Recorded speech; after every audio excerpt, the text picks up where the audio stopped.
안녕하세요. 강문혁 변호사입니다.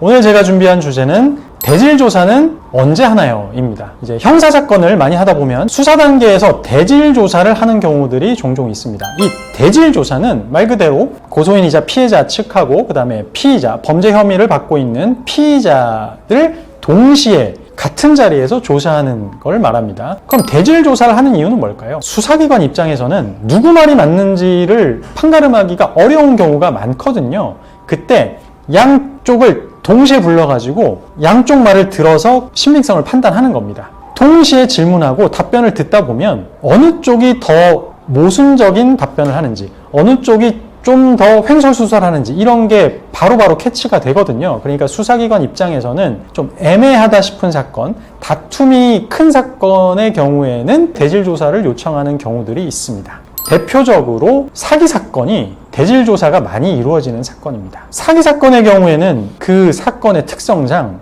양쪽 말이 굉장히 대립되는 경우가 많이 있어요. 사기 사건은 특징상 기망행위가 있냐 없냐가 굉장히 중요한 쟁점이거든요.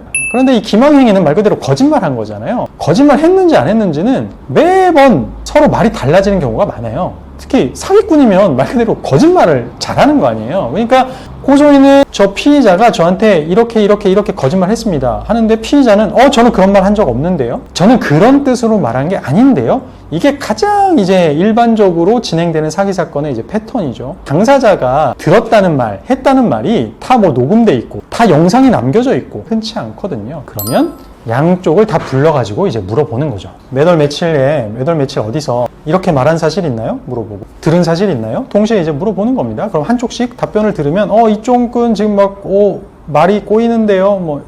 횡설수설하는 태도를 보인다거나 이러면 수사관은 그런 것들을 실시간으로 캐치하면서 이제 신빙성을 판단하는 겁니다. 그래서 대표적으로 사기 사건에서는 대질조사가 흔하게 이루어지고 있습니다.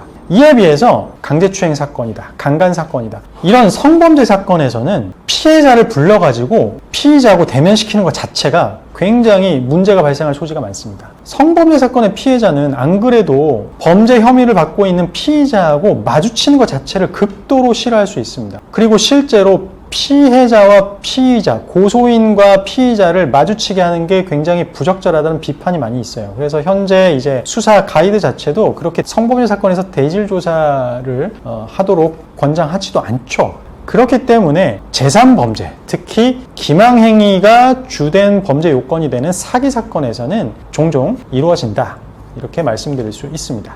그리고 제가 이제 참 수사 실무에서 대질조사를 가보면 정말 변호사 입장에서도 힘든 점이 많습니다. 왜냐하면은 고소인 대리할 때나 피의자를 변호할 때나 마찬가지예요. 대질조사 가기 전에 의뢰자한테 신신당부해요. 수사관이 질문하는 대답에 대해서 답변하시고 상대방하고 절대 논쟁하지 마세요, 말싸움하지 마세요, 이렇게 신신당부를 합니다. 근데 가면은 집중 팔고 싸움이 나요. 저도 이해는 돼요. 반대쪽에서 막 말을 하잖아요. 진술을 하는데 우리 의뢰자가 듣기에는 이거 완전 생 거짓말. 그럼 이제 화가 나는 거죠. 특히나 이제 고소인 입장에서 저 사람 사기꾼이라고 이제 막 고소했는데 저쪽에서 이제 변명을 하는데 본인이 듣기에는 완전 거짓말을 하고 있다. 그러면은 막 이제 끼어들게 되는 거죠. 수사관님 거짓말하고 있습니다. 네가 언제 그런 말 했어? 아니 지금 말 끊지 말라고. 뭐 증거 있어? 막 이러면서 이제 싸움이 나는데 제가 중간에 앉게 되거든요. 막 이제 가운데 두고, 변호사 가운데 두고 막 험한 말 오고 가는 경우가 정말 많습니다. 이제 그럴 땐 또 제가 막 말리죠. 의뢰자 말리고, 또 이제 필요에 따라서는 이제 상대방한테 우리 의뢰자 진술할 차례인데 말 끊지 말라고 이제 막 그렇게 제가 강하게 나가기도 하고, 이런 좀 돌발 상황들이 발생합니다. 대질조사가 특히 그게 심해요. 다음에 기회가 되면은 이 수사 실무에서 발생하는 이 돌발 상황에 대해서도 한번 주제로 다뤄보면 재미있을 것 같네요. 자, 강연을 준비한 내용은 여기까지고요. 다음 시간에도 재미있고 유익한 영상으로 다시 찾아뵙겠습니다. 시청해주셔서 감사합니다.